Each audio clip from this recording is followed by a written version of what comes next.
सहनाववतु सहनौ भुनक्तु सह वीर्यं करवावहै तेजस्विनावधीतमस्तु मा विद्विषावहै। ओम शांति शांति शांति। वैदिक जीवन पद्धति में ब्रह्मचर्य का बखान हो रहा है और वैदिक ब्रह्मचर्य गीत का दूसरा मंत्र हम उसको पढ़ रहे थे और ये अपने अंदर कितने देवता हैं उसके विषय में चर्चा चल रही थी और इन देवताओं का नियमन, इन देवताओं का हम कैसे उनको अपने अनुकूल करें इसके विषय में भी चर्चा हमने कर ली थी। आगे और चर्चा करते हैं। हमारे अंदर जो स्थिति है उस स्थिति का विशेष जब हम आकलन करते हुए उसका अच्छी प्रकार से परीक्षण करके, अच्छी प्रकार से जान करके, सोच विचार करके जब प्रत्येक कार्य को करते हैं तो सफलता जरूर मिलती है। प्रत्येक व्यक्ति सफल होना चाहता है अपने जीवन में, एक कदम भी वो आगे बढ़ता है तो सफलता के लिए ही बढ़ाता है। तो ये जीवन की सफलता के लिए तो उतना पुरुषार्थ तो करना ही पड़ेगा।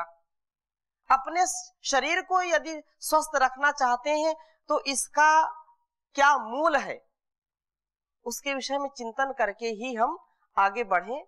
यदि भूल होती है तो फिर जो है दुख उठाना पड़ेगा, तो भूल ना हो इसलिए हम इन चीजों को समझें। तो हमारे अंदर अनगिनत देवता हैं, विशेष रूप से जो 6333 तो कहा है, इससे भी अधिक देवता हैं, एक मोटा आकलन करके बतलाया है। अब आगे कह रहे हैं कि ब्रह्मचारी जब पूर्ण संयमित होता है तो उसके अंदर के देवता उसके अनुकूल हो जाते हैं, ब्रह्मचारी के वश में हो जाते हैं, उसके अनुयायी होकर के चलते हैं। इंद्रियां ब्रह्मचारी की सर्वथा अनुवर्तनी हो जाती हैं। ब्रह्मचारी तपस्या द्वारा उनकी दिव्य शक्ति को जगाकर उन्हें पालित और पूरित करता है।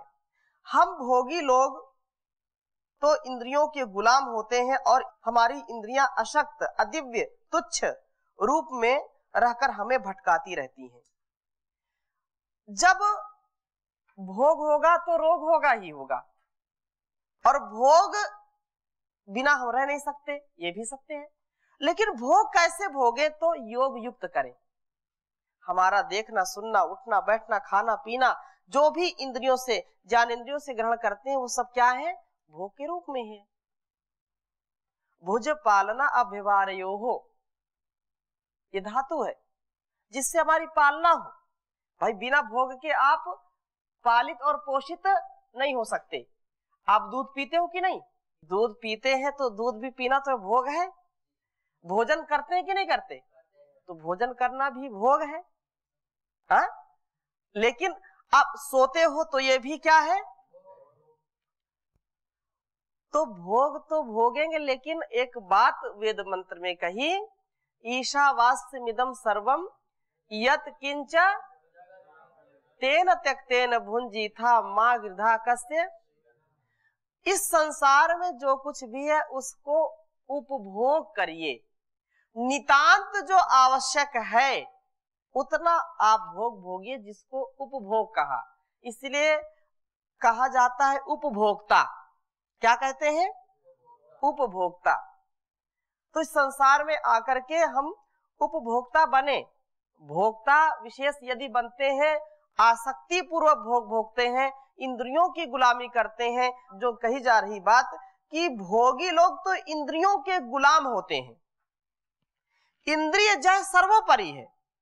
जिसने अपने को जीत लिया है, इंद्रियों को जीत लिया है, वह जग जीत हो जाता है, वह संसार को भी जीत सकता है।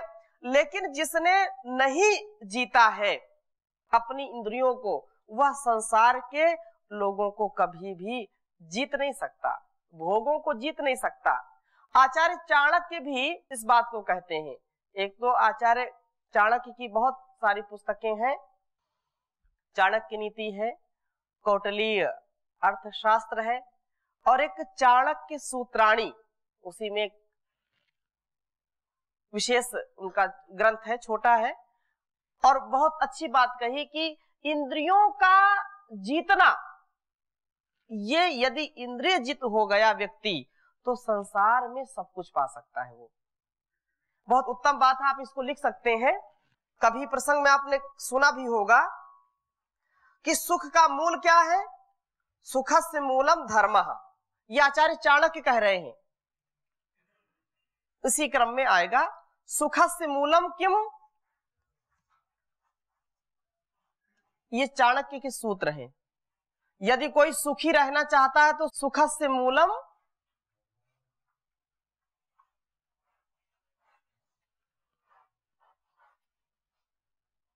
धर्मः। धर्म क्या है, मतलब अपने अपने कर्तव्य का पालन करना, यही धर्म है। और यदि कोई अपने कर्तव्य का पालन नहीं करता है तो क्या सुखी रह सकता है?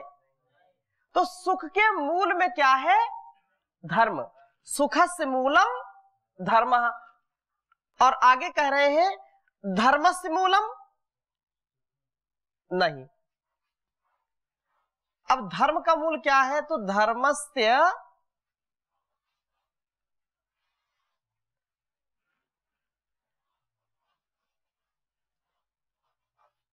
धर्मस्य मूलम अर्थः।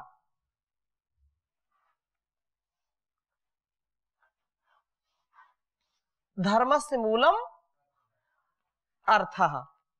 जब अर्थ नहीं होगा तो धर्म नहीं कर सकते। अर्थात धर्म, अपने कर्तव्य को अच्छी प्रकार से करने के लिए धन की आवश्यकता होती कि नहीं होती है?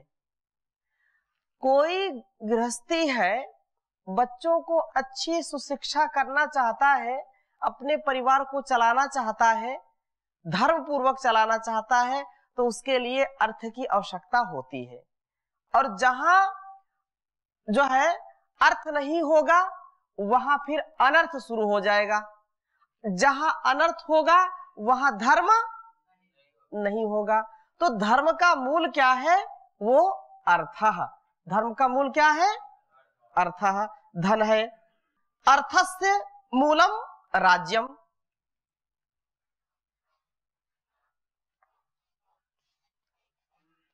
अर्थस्य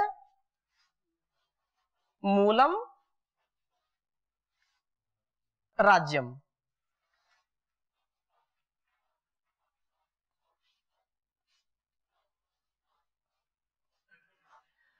अर्थस्य मूलम राज्यम कथम।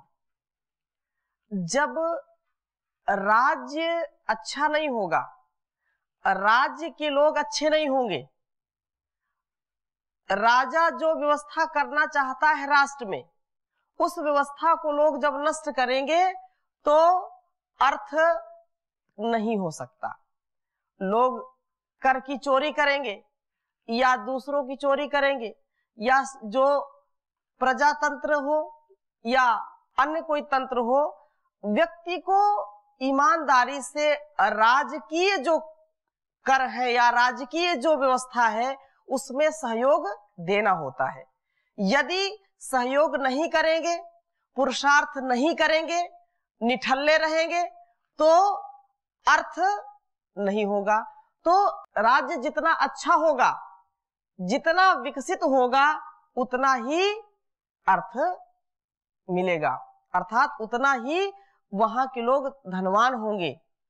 जहां पर इसके विषय में शिथिलता है वहां का राज्य भी ठीक नहीं चल सकता है।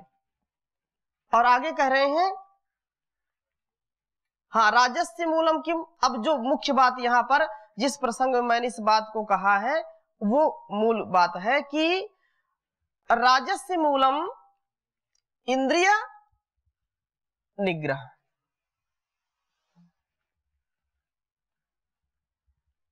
राजस्य मूलम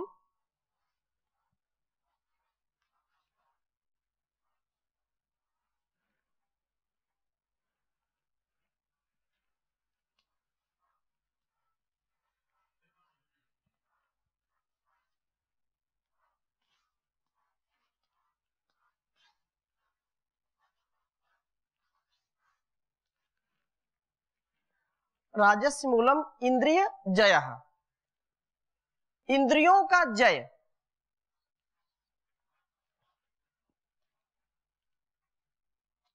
यदि हम राज्य को सुव्यवस्थित करना चाहते हैं, चाहे अंदर के राज्य को या बाहर के राज्य को, अंदर से व्यक्ति संपन्न होता है, व्यक्तिगत जीवन उसका उत्कर्ष प्राप्त होता है, तो बाहर भी उसको उत्कर्षता मिलती है। मिलती कि नहीं मिलती?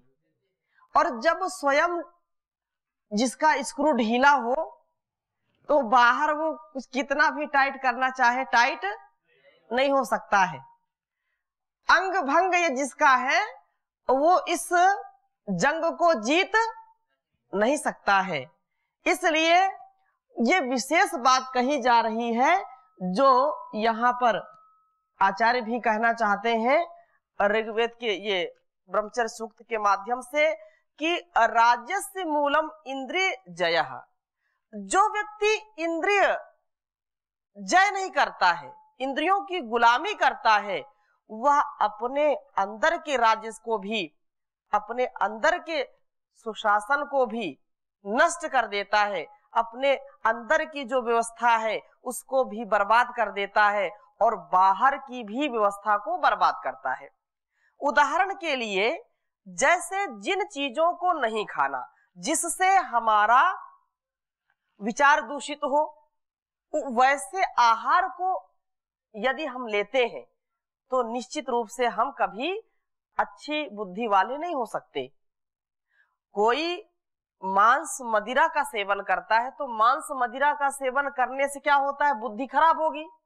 अंदर का जो साम्राज्य है, बुद्धि का जो ऐश्वर्य है, वो नष्ट होगा कि नहीं होगा?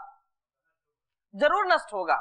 तो उन मादक द्रव्यों से बचना। अच्छा, जो विचार बुरे बुरे हैं उनको सुन करके वैसा विचार करना, इससे हमारी शारीरिक मानसिक ऊर्जा नष्ट होती है। चिंता करना, तनाव में रहना, ये हमारे साम्राज्य को, हमारे ऐश्वर्य को नष्ट करते हैं। और वह व्यक्ति जब इस समाज में, राज्य में, राजस्य मूलम, जो राज्य का मूल है, जिस राज्य के, जिस राष्ट्र के नागरिक चरित्रहीन हो, जिस राष्ट्र के नागरिक आचारहीन हो, कर्तव्य से हीन हो, उस राज्य का कोई भला कर सकता है क्या? जहां पर एक दूसरे का सम्मान ना हो, जहां पर माँ बहन बेटी का सम्मान ना हो, जहां पर कुदृष्टि डाली जा रही हो, वो राष्ट्र कभी उन्नति नहीं कर सकता है। और जिसकी इंद्रियां वश में नहीं है वह व्यक्ति ऐसा करता ही करता है। तो जहां ऐसा होता है वह राष्ट्र कभी भी उन्नति को प्राप्त नहीं हो सकता है। तो राष्ट्र की उन्नति कहाँ है? वो हमारे अंदर है। राष्ट्र की अवनति कहाँ है? वो हमारे अंदर है। हम यदि उन्नत हैं, हमारा चरित्र उन्नत है, हम इंद्रिय जय हैं, तो निश्चित रूप से हमारा राष्ट्र भी उन्नत होगा, हमारे राष्ट्र की भी जय होगी, कभी पराजय नहीं होगी। यही आर्यावर्त का, इस भारतवर्ष का इतिहास रहा है।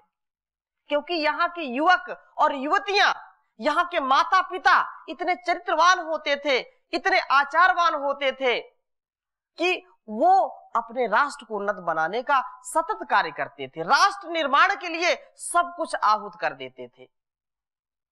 और जो इससे गिर गया तो चाहे चारों वेदों का जाता हो तो भी कभी उन्नति नहीं हो सकती। इसीलिए कहा आचारहीनम न पुनंति वेदाः। जो आचरण से हीन है, जो चरित्रहीन है, जिसकी इंद्रियां काबू में नहीं है, उसको सभी वेद शास्त्र मिलकर के भी, उनके विचारों को सुन करके भी कभी उसको पवित्र नहीं कर सकते हैं। तो आगे और कह रहे हैं कि राजस्य मूलम इंद्रिय जयः, और इंद्रिय जय से मूलम आगे भी कह रहे हैं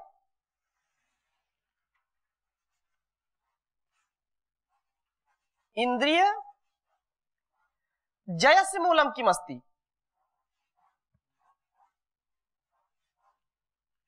इंद्रियस्य मूलम विनयः। बहुत उत्तम बात कही है। इंद्रियस्य मूलम विनयः।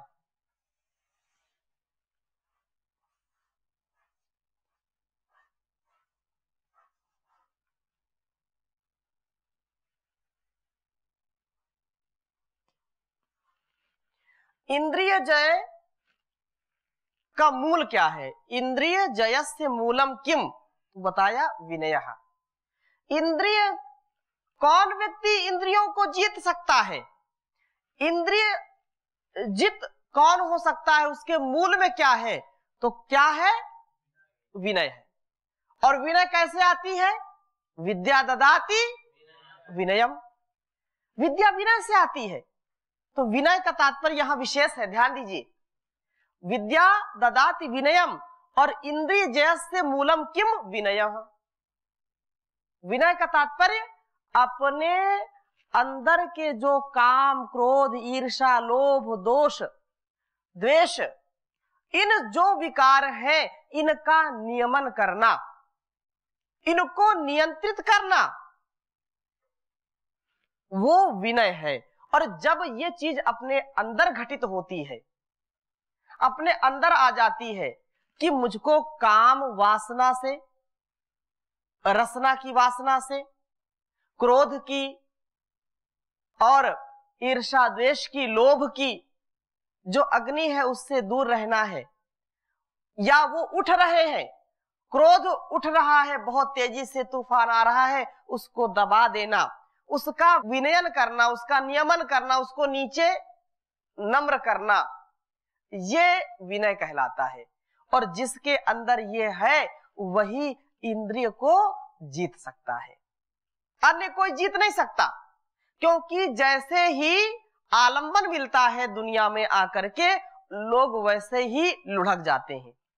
उनको केवल ढाल चाहिए, बस ढाल। जैसे पहाड़ पर चढ़ना कितना कठिन काम है, लेकिन गिरना बहुत सरल काम है। चढ़ने में हो सकता है घंटों लग जाए, लेकिन गिरने में 1 सेकंड लगता है। केवल शरीर को ढीला कर दीजिए, लुढ़क गए। तो इसलिए ये ना गिरना, विनय पूर्वक उनको दबाना, उनका नियमन करना, उनको कंट्रोल में रखना, तो इससे इंद्रिय विजेता होता है, इंद्रिय जित व्यक्ति हो जाता है। और भी आगे कह रहे हैं कि विनयस्य मूलम किम। बहुत उत्तम यह सूत्र आचार्य चाणक्य ने बताए हैं। विनयस्य मूलम किम, विनय का मूल क्या है?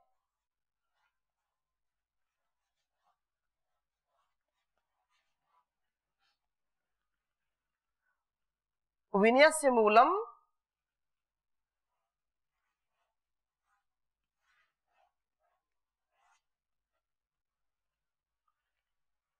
वृद्धोपसेवा।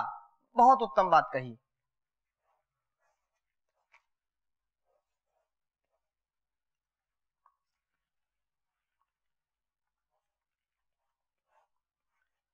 वृद्धोपसेवा।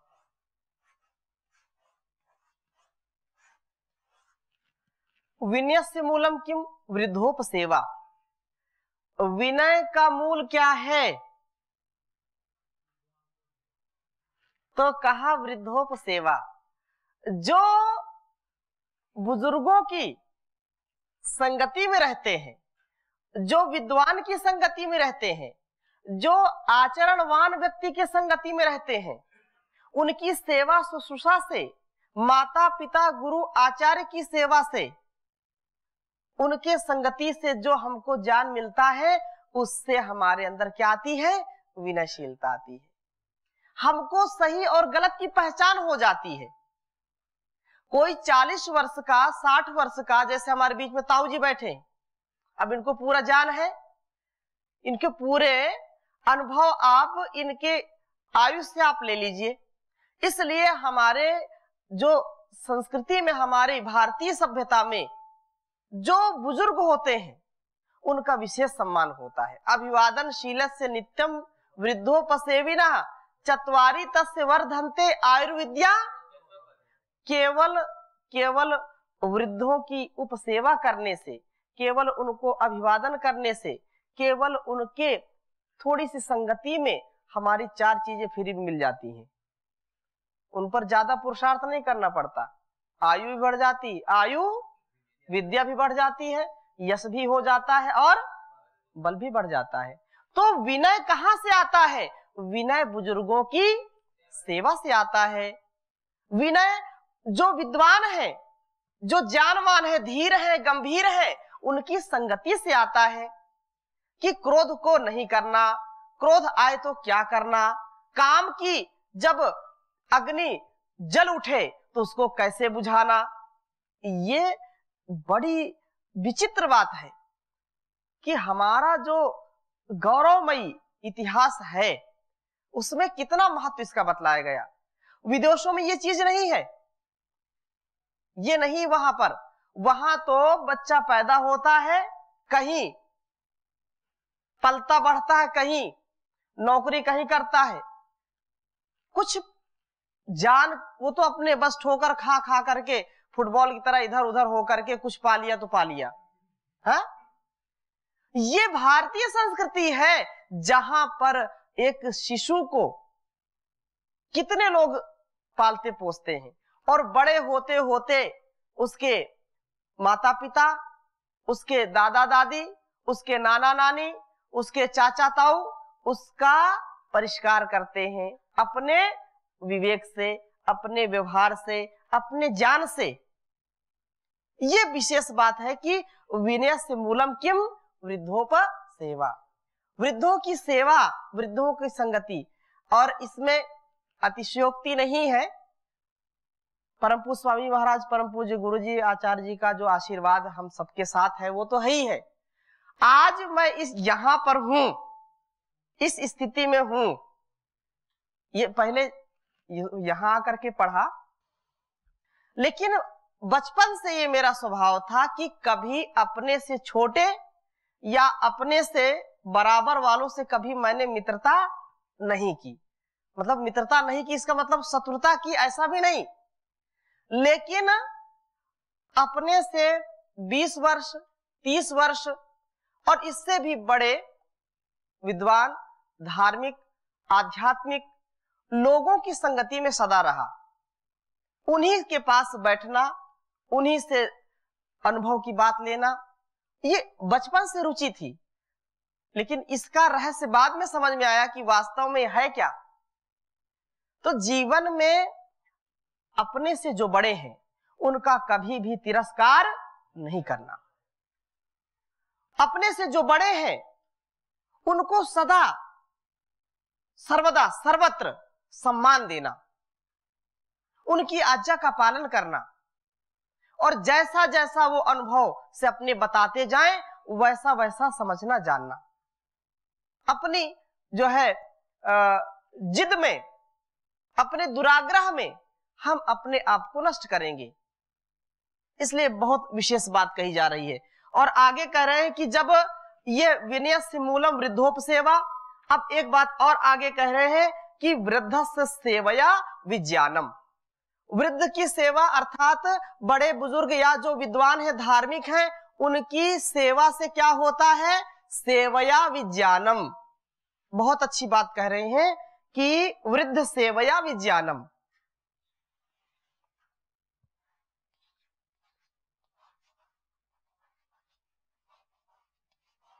वृद्ध सेवया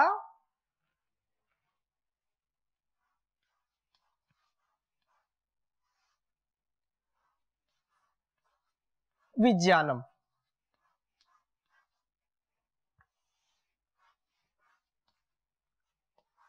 वृद्ध सेवया विज्ञानम, वृद्ध की सेवाओं के द्वारा क्या मिलता है?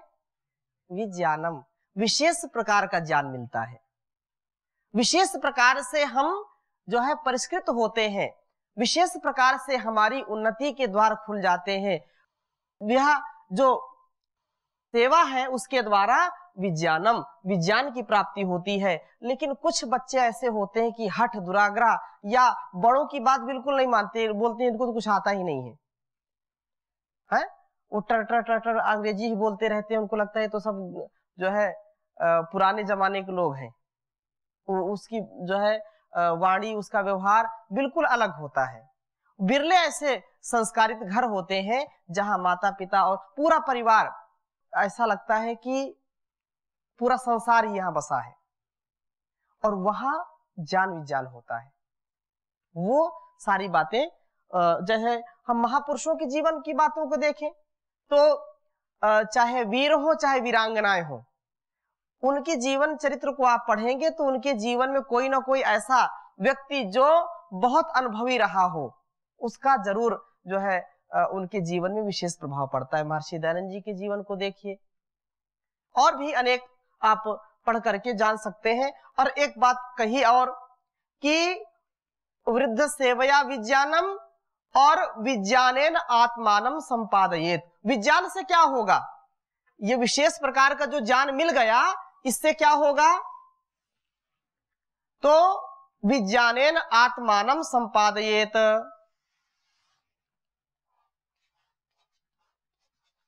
विज्ञानेन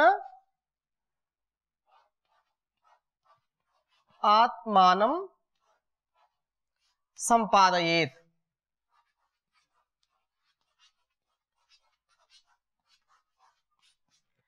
विज्ञानेन आत्मानम संपादयेत, जब विज्ञान मिल गया आपको तो आत्मानम संपादयेत, अपने आत्मा को अर्थात अपने आप को गुणों से परिपूर्ण कर लेना। आत्मानम संपादयेत का मतलब क्या है, अपने इस विज्ञान से जो वृद्धों की सेवा से मिला है विज्ञान ज्ञान मिला है, उससे अपने आप को बहुत उन्नत बना लेना, अपने आप को योग्यतम बना लेना, अपने आप को सब सुकर्मों से सुगुणों से परिपूर्ण कर लेना, विभूषित कर लेना, ये विशेष बात कहलाई है। और इसके बाद ये आता है कि जब व्यक्ति इन गुणों से विभूषित हो जाता है तो उसकी अवनति कौन कर सकता है, दुनिया में कोई करने वाला पैदा नहीं हुआ। तो ये बहुत अच्छी चर्चा चल रही है, इसकी हम आगे और चर्चा करेंगे। अभी यहीं पर इसको विराम देते हैं। ओम शांति शांति शांति।